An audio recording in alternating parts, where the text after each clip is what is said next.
And I wanted to ask you, I know that I had read that you had received over 150 different rejections before you found Miss Jody Reamer, who again is welcome on my blog anytime.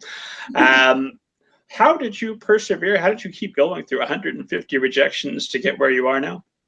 One thing I already mentioned is I had something good coming down the pipeline.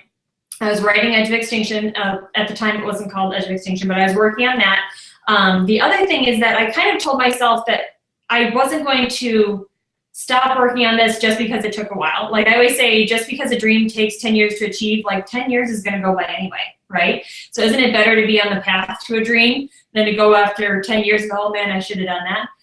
So and it was one of the things I always taught my students is I always kind of taught dream chasing on the side. Like every teacher has a hidden agenda. I don't know if you know this or not. Like we teach our content and then we also teach like the other thing that's important to us. You know, I had a science teacher who was very into like giant squids. So all of his squids knew about those by the time the year was over. Mine was about, finding your purpose in life early and starting to chase your dreams early and taking the steps today so you are where you want to be tomorrow.